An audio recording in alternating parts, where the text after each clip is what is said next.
अरे बिटिया रानी, आजा आजा बहू, एक गिलास पानी लाना। बिटिया आई है मेरी। ये लीजिए दीदी पानी। अचानक से आना हुआ, कोई काम था क्या? अचानक से आना हुआ से क्या मतलब है? मेरा घर है, मैं कभी भी आ सकती हूँ। अब मैं आपसे पूछ कर आऊंगी क्या कि मुझे कब आना है और कब नहीं? आप बताओगे मुझे? नहीं दीदी, आप गलत समझ रही हो। अगर आप पहले बता देती तो मैं आपके भाई को लेने भेज देती। देखो ना कितनी ज्यादा गर्मी पड़ रही है, इतनी धूप में आपको टैक्सी से आना पड़ा। आखिर मेरी इतनी प्यारी नंद है, बता देती तो मैं उनको भेज देती, आपको परेशान नहीं होना पड़ता। अब बातें ही करती रहोगी या मेरी बेटी को कुछ ला के भी दोगी खाने के लिए? हाँ मम्मी जी, अभी बना कर लाती हूँ। दीदी आप क्या खाओगी? भाभी आप एक काम करो, पहले मेरे लिए कोई अच्छा सा जूस ला दो और उसके बाद पनीर पुलाव बना देना, मेरा बहुत ज्यादा मन कर रहा था। ठीक है दीदी। मम्मी, ये भाभी ने कैसे कपड़े पहने हुए हैं? आप इतना उनको सर पे क्यों चढ़ा करके रखी हुई हो? मर्यादा नाम की कभी कोई चीज होती है या नहीं होती है? उन्होंने साड़ी क्यों नहीं पहनी है? अरे बेटा, तेरे भाई ने ही सर चढ़ा रखा है, मेरी कौन सुनता है यहाँ पे। जब देखो टी शर्ट लोअर में घूमती रहती है, सर में चुन्नी तक नहीं डालती। और जब देखो खी खी खी खी खी खी खी करती रहती है। मैं कुछ बोल दूं तभी बुरा लग जाएगा। हाँ हाँ, सही बोल रही हो मम्मी। जब अपना ही सिक्का खोटा है तो दूसरों को क्या दोष देना? भाई को ही लव मैरिज करनी थी।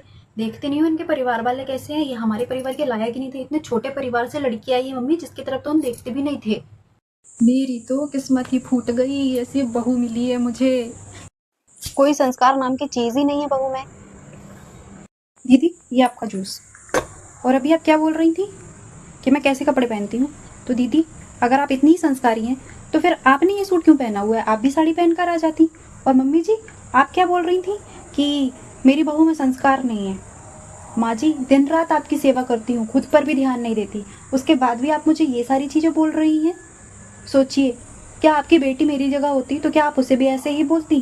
किसी ने सच ही कहा है माँ जी कि कभी ना सास माँ नहीं बन सकती। आप बोल रही थी ना कि मैं छोटे परिवार से आई हूँ, दीदी भी यही चीज़ बोल रही थी। हाँ, मैं आई हूँ छोटे परिवार से, लेकिन मेरे संस्कार बड़े हैं। मैं आपकी सेवा करती हूँ, आपके बेटे की सेवा करती हूँ, पिताजी की सेवा करती हूँ, सभी का ख्याल रखती हूँ। और दीदी, आप अपना ससुराल संभालो ना। आप यहाँ आकर आग क्यों लगाती हो? आपको अच्छा नहीं लगता कि आपका भाई और आपकी भाभी अच्छे से रहती है? आप पहली ऐसी ननद होंगी जो भाभी को खुश नहीं देखना चाहती, क्योंकि मैं भी तो ननद हूँ, लेकिन मैं चाहती हूँ कि मेरी भाभी हमेशा खुश रहें। पता नहीं आपको ऐसे संस्कार क्यों नहीं दिए गए? क्यों मम्मी जी, आपने अच्छे संस्कार क्यों नहीं दिए अपनी बेटी को? हेलो दोस्तों, आई होप आप लोगों को मेरी वीडियो पसंद आई होगी। तो मेरी वीडियो को लाइक करें, शेयर करें और मेरे चैनल को सब्सक्राइब करें। Bye bye.